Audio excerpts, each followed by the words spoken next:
Mimi naitwa wakili Ferdinand Makore, ni wakili wa Mahakama Kuu, lakini pia nilikuwa nawakilisha chama cha mawakili Tanganyika ambaye alikuwa ni mshtakiwa namba 10 kwenye hii kesi ambayo leo imeamriwa na Mheshimiwa Jaji Awamu Mbagwa. Sisi tunaongea kwa kifupi sana. Namba 1, hatujakubaliana na maamuzi ya Mheshimiwa Jaji Mbagwa kwa sababu hoja kubwa aliyoitoa Mheshimiwa Jaji ni kwamba kwa mujibu wa kifungu cha 3 cha sheria ile ya uteuzi wa makamishna, the Commission of Inquiries Act, yeye anadai kwamba kile kifungu hakijasema aina ya jina ambalo president anavyounda ile tume anapaswa kuita.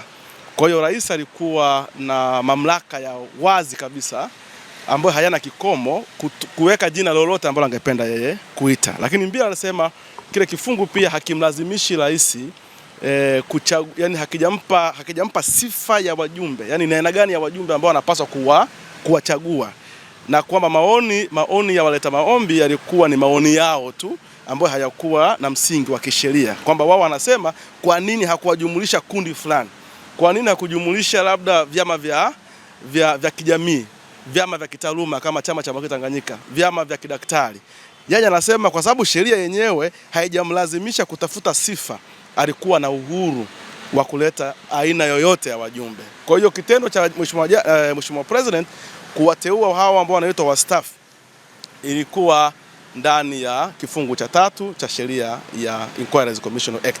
Sasa hoja ambayo sisi tunadhani kwamba haikujibiwa vizuri na mahakama ni kwamba waleta maombi walikuwa wana challenge illegality, yani uharamu.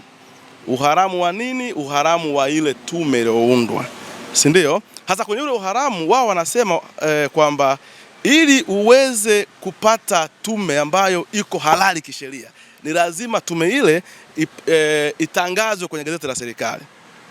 Hiyo ndio hoja ya msingi, itangazwe kwenye gazeti la serikali. Sasa kilicholetwa na serikali kwenye majibu yao ilikuwa ni kwamba wameleta gazeti ambalo linaonekana limetangazwa siku ya Alhamisi tarehe 20 ya mwezi Novemba. Sasa hoja ya waleta maombi ambayo iliungwa mkono na chama cha mawakili ni kwamba kwa mujibu wa sheria za nchi hii, magazeti ya aina yote ya serikali ni lazima yatangazwe siku ya Ijumaa.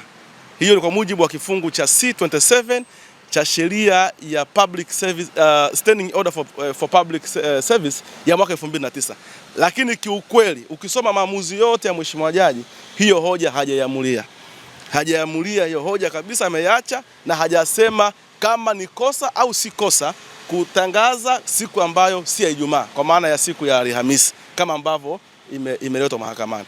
Hoja ya pili ilikuwa ni hoja ya kama wajumbe wale walikula kiapo.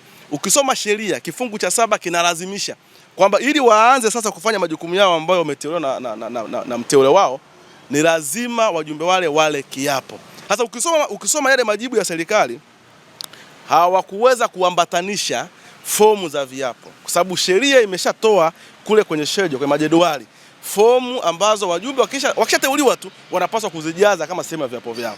Sasa ile ukisoma yale majibu ya serikali, hizo fomu hazikuletwa, na ilikuwa ni hoja ya waleta maombi kwamba kwa sababu fomu hazipo, hakuna ushahidi wa moja kwa moja kwamba hawa wajumbe kweli walikula kiapo. Sasa sisi tunadhani kama chama cha mawakili, tunadhani hoja zetu ambazo tuliziraise kwenye kesi hii hazijajibiwa na Mheshimiwa Jaji, na kwamba tutazungumza na ile bodi ya chama cha mawakili Tanganyika kwa maana ya wajumbe wa baraza, kama watakubali basi tutaungana na waleta maombi katika kuprosecute hiyo rufaa ambayo wanategemea kuifanya hapo baadaye. Ili kwa wa kwanza kupata habari zetu, tafadhali usisahau kusubscribe, like na kucomment.